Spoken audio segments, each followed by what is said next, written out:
Hello, my name is Mathias and welcome to the FPL Scope. And today we're going to take a look at my first weekly wildcard draft of the season. And if you don't know already, weekly wildcard draft is where I select what I think is the best squad to have in Fantasy Premier League going forward in the next 4 to 5 game weeks and beyond. And basically, normal wildcard rules apply. You can select 15 players within a budget of 100 million.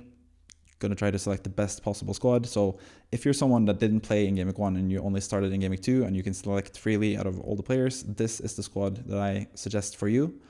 Also, if you're wildcarding, maybe you had a terrible Game Week 1, you had a lot of players that struggled, you had a lot of like Stones and Gabriel, people that didn't play, you had some offensive players that all of a sudden don't look as good. Maybe you want a wildcard already, sure, be my guest. So the weekly wildcard draft is something that I'm going to do every single week, every single game week throughout the season.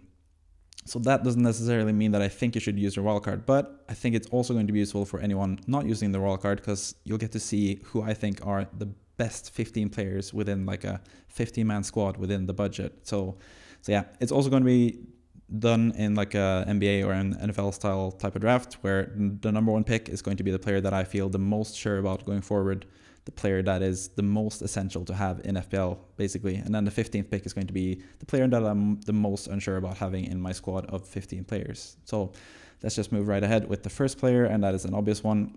It's usually, hold on, I've done this, I don't know, 15, 20 times about now since the middle part of last season. And I think in pretty much every draft, except for like maybe one or two, Haaland was the number one pick because he is that guy. Still, even at 14 million, he proved in Game 1 that he is usually the best captain to have in Fantasy Premier League, and that's why he needs to be in your team, and he's always going to score, so don't really have to say much about Haaland, really.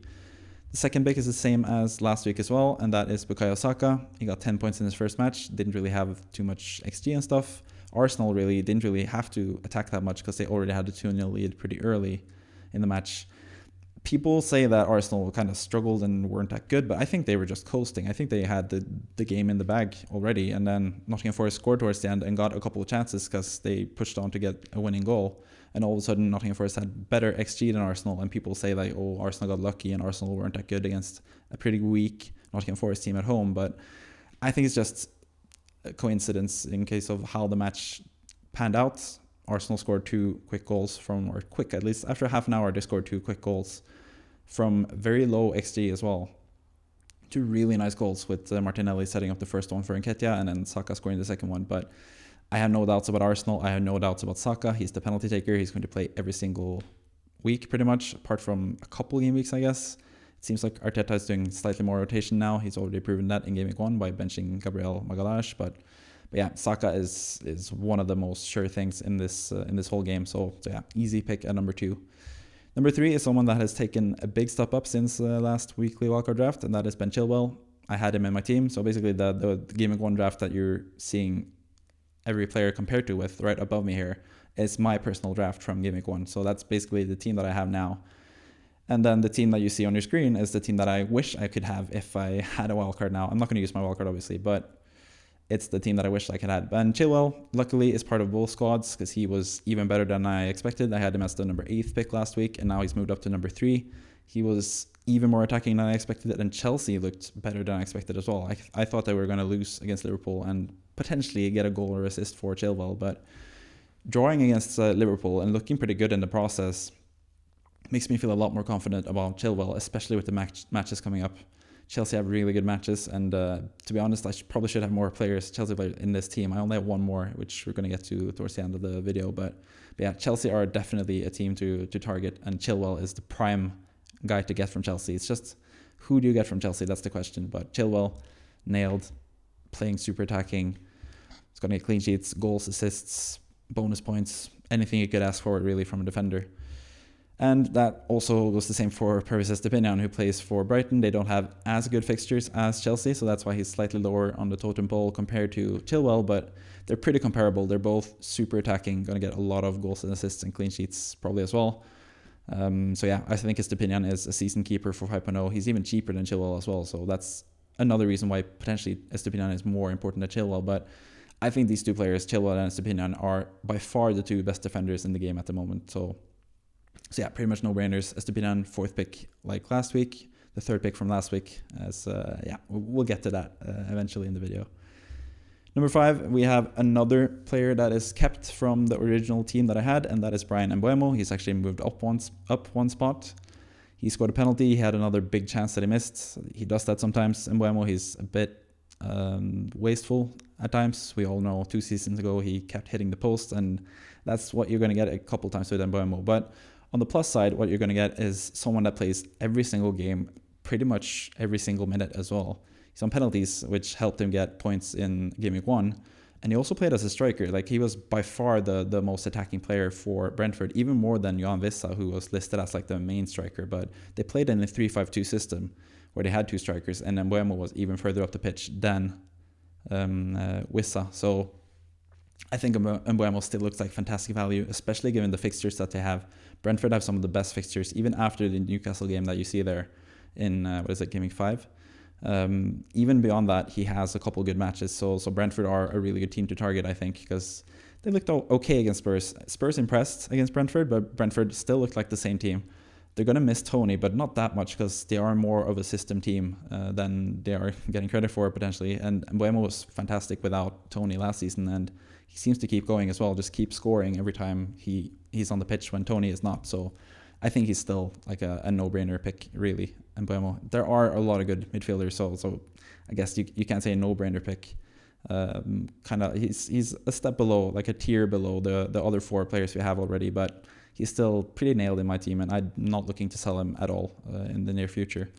But as you can see, there's already been 5 players, and they are all players from last week's team, but that I assure you, that's not going to be the case for the rest of the team. There are actually a lot of changes to the template team, a lot of changes to my team.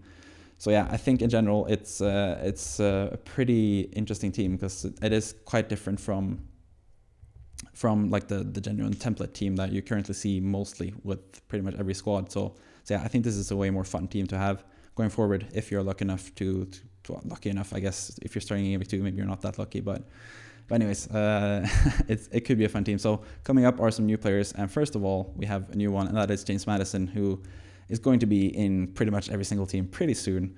I think the match against Man United is probably somewhere where people are holding off from getting Maddison, but there's really no reason for that, because Man United showed against Wolves that they can easily concede goals. Even though they kept a clean sheet, they definitely can concede goals. They really should have conceded once or twice, or probably even 3 times against Wolverhampton. So yeah, Maddison, even in the game against Man United, he's fantastic. But we know from gameweek 3 onwards, Tottenham's fixtures turn, and they have amazing matches for the foreseeable future. So Maddison, he was involved with everything for Spurs.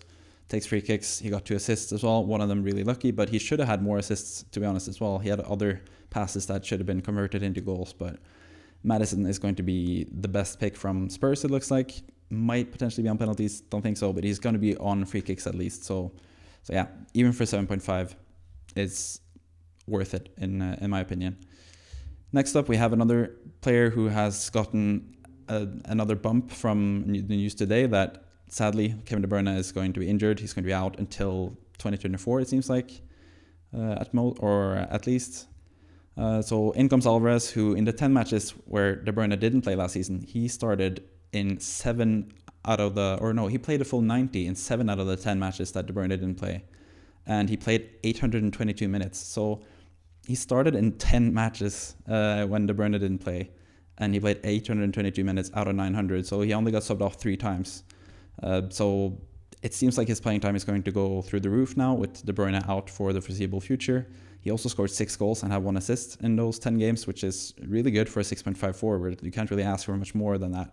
And a lot of those games were after the season had sort of ended, and they were kind of coasting towards the end of the season when they had already won the league. So I think Alvarez is looking like great value. There are a lot of other good strikers as well you could choose from, but I feel like if you have a nailed Man City attacker for 6.5, who's also on set pieces now, because he took all the set pieces basically after De Bruyne left the pitch against Burnley in gameweek 1. So with all that in mind, I think Alvarez is a great pick. But as always, it's a Man City pick. That's not Haaland, so it's always a bit risky. But I think he's going to be fantastic for 6.5. So he's easily in the team. Next up, we have another guy that impressed mightily in gameweek 1, and that is Moussa Diaby. got a goal against Newcastle, even though Aston Villa lost 5-1. They did look good going forward at least. And Diaby was like a major factor in that because he had a couple of attempted assists as well where Watkins could have scored. He just looked electric in general against a really good defensively or a really good defensive side in Newcastle, normally at least. So yeah, Diaby, also someone I'm looking to bring in to my personal team. As you can see, he's in green, so that means it's a new player. He's not in my current squad. And yeah, I think I thought even before he joined Aston Villa that he was a great player and that he actually deserves to play for a bigger team than Aston Villa, but he's at Aston Villa now. Aston Villa have really good fixtures as well, especially now that they got that Newcastle game out of the way. As you can see, Everton, Burnley in the next two, Liverpool away, but anyone can score against Liverpool as well, and then Crystal Palace at home. And after that, he has decent fixtures as well. So Diaby, really, I think he's the standout pick out of the 6.5 players, apart from Mbeumo, and that's why he gets the spot of a different 6.5 midfielder who we're going to talk about at the end of this video. Next up, we have João Pedro. He stays in the team. He was the number 10 pick last time. He's number 9 pick now, with someone dropping out. And yeah, I think he proved his worth already in Game Week 1. He proved that he's going to get a lot of playing time. He played about 83 minutes, I think, for Brighton. He was subbed off way after guys like March and some other players as well. Like, he was not one of the first players to get subbed.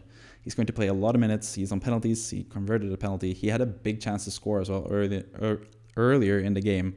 And he also could have had way more chances if Danny Welbeck was a better passer of the ball, if Danny Welbeck actually looked up and passed it sometimes.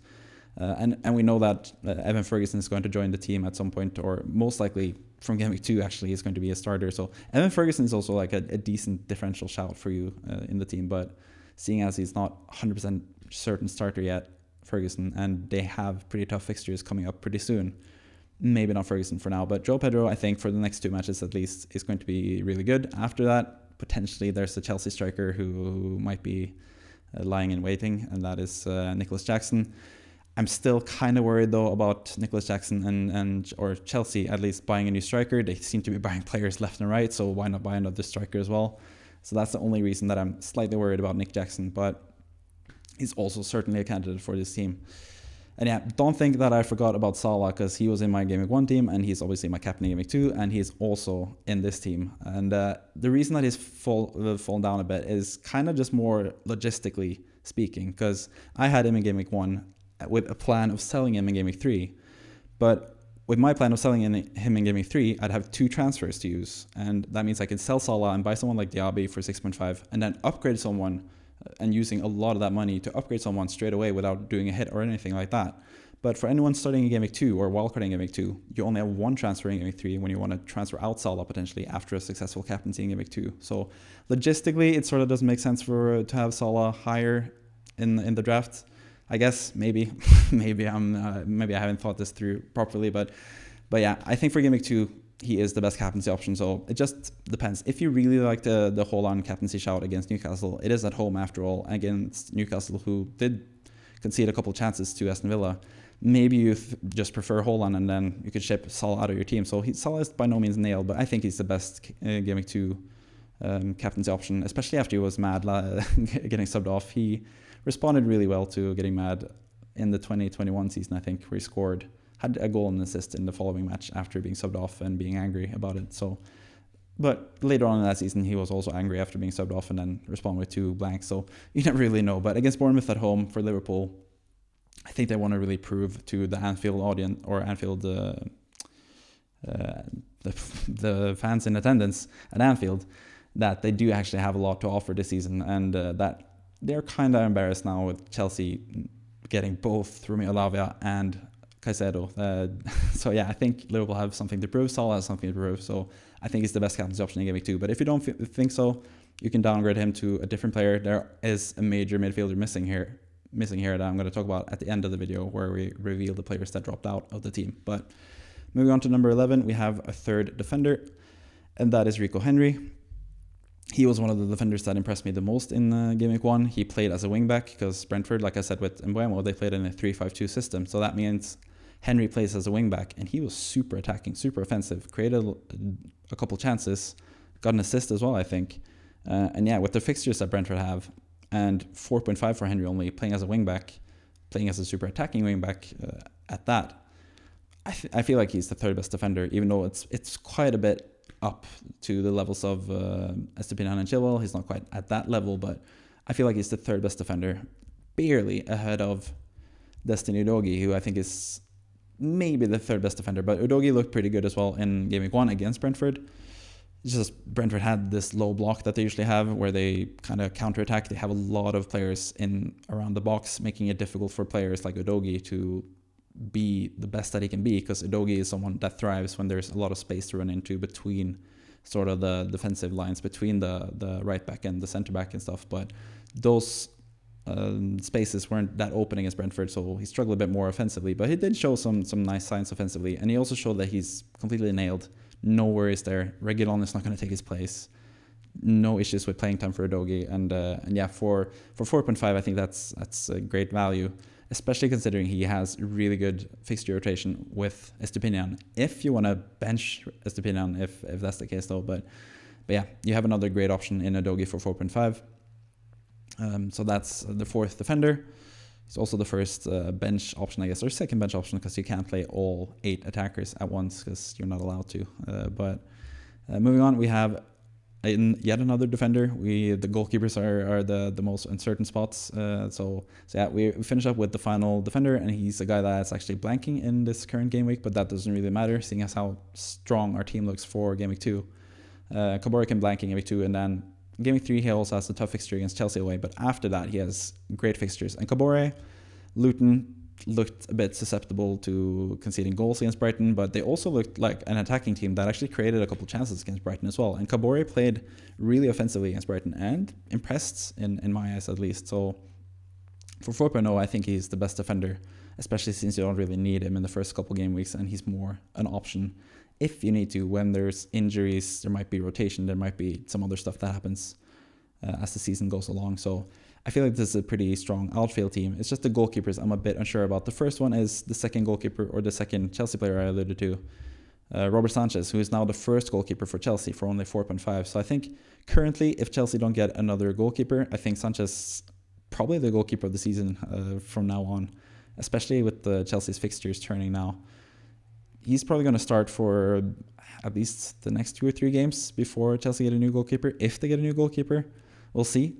But yeah, for 4.5, I feel like he is the best value goalkeeper currently, but you could also go with someone like Mark Flecken, like I mentioned with Brentford again and again. They have really good fixtures, and he looked actually really good in Game Week 1 as well against Spurs. Had some really nice saves, so we remember David Raya was the best goalkeeper last season for 4.5, or at least the best value goalkeeper.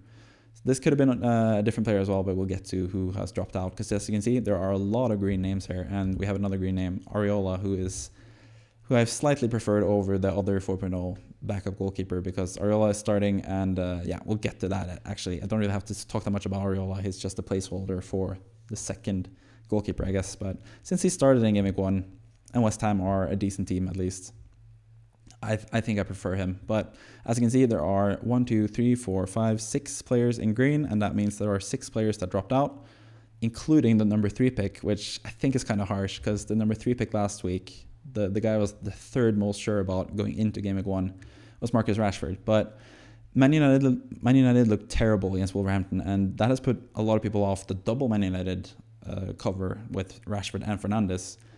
And I think if they have a similarly bad game now in Game Week 2, a lot of people will look to sell either Rashford or Bruno Fernandes, or potentially even both, because people don't really have a lot of patience with blanks at the start of the season. And yeah, Man United struggled last season to start the season as well. And the performance against Wolves, even though they won the game 1-0 and got 3 points, it was awful. They really should have lost that game. Wolves were the better team. And Rashford as well didn't really do much, kind of struggled.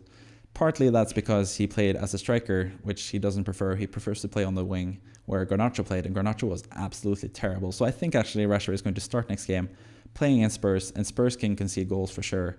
So I think Rashford is still a really good option. So like I said, if you don't really fancy Salah as the captaincy option in Game Week 2, maybe you can just downgrade Salah to Rashford and upgrade at other places. You can upgrade Sanchez to someone like Onana if you feel like that's an upgrade. You can upgrade João Pedro to Nick Jackson if you feel like that's an upgrade as well. There are some other opportunities to get more out of your money if you sell Salah, but Usually when I sell Salah in drafts, when I try to make drafts without Salah, I just end up with like 2 million in the bank. And I feel like having 2 million in the bank rather than having Salah and then selling him and having 4 million in the bank next week, it's kind of dumb. Like, it's kind of wasted resources in a way. So I prefer having Salah in my squad, and that's why he's in this squad. But yeah, Rashford, really unlucky to fall out. He usually wouldn't fall out either after one bad game, but seeing as we have so many good midfielders, I just feel like the 5 other midfielders are better at the moment than Rashford. So that's why I've gone without him. Speaking of Man United, we also have Onana dropping out. He is also kind of like a cost-cutting move, because this team actually ends up costing, well, with the price rises, it ends up costing 99.7.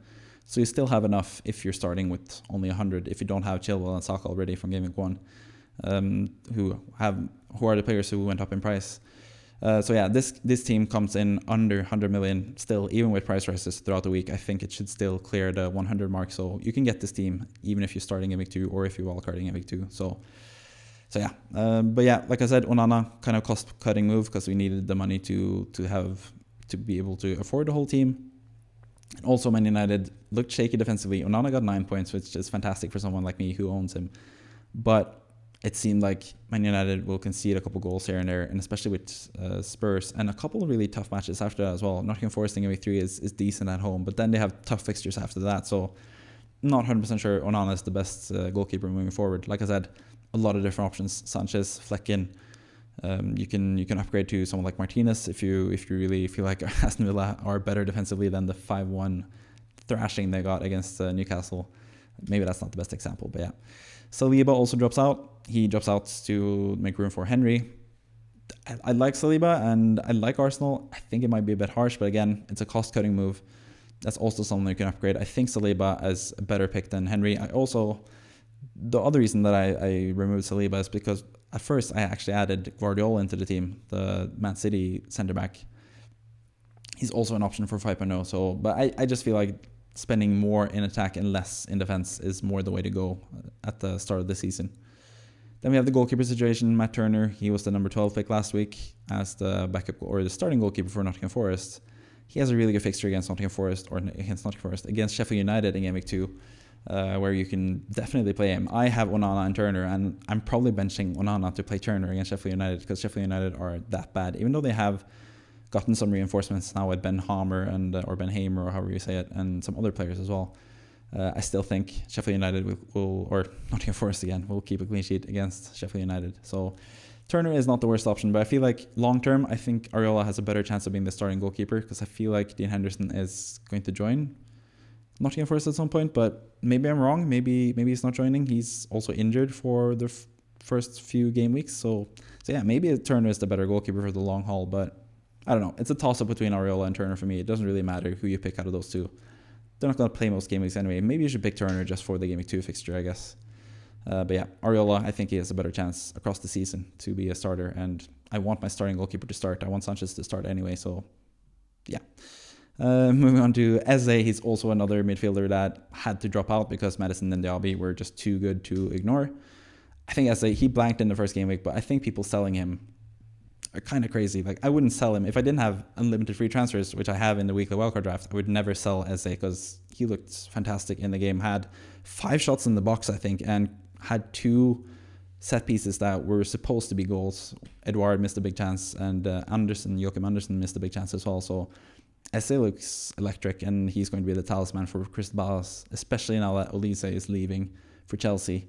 Eze is basically the only guy left to take penalties, take set pieces, and just be the main man for Palace. He looked so good in game 1, to be honest, even though he blanked. So really tough omission with Eze, but I slightly prefer Diaby because of better fixtures.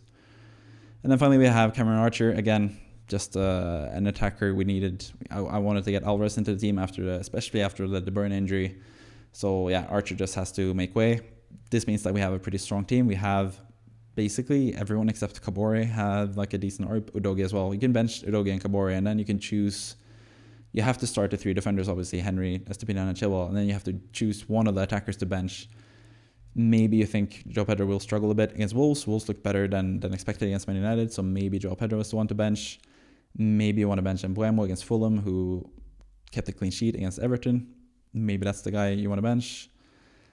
Other than that, maybe Madison if you don't feel like Spurs will do well against Man United. But yeah, there's a lot of sadly too many good players, I guess, in this team. But I feel like for the future, it's not a bad thing having good players. For example, with Diaby, as you can see in game 4, he has Liverpool away. So having players that can play in that fixture seems like a good idea. Saka's going to play that game, and Mbeumo against Bournemouth is going to play.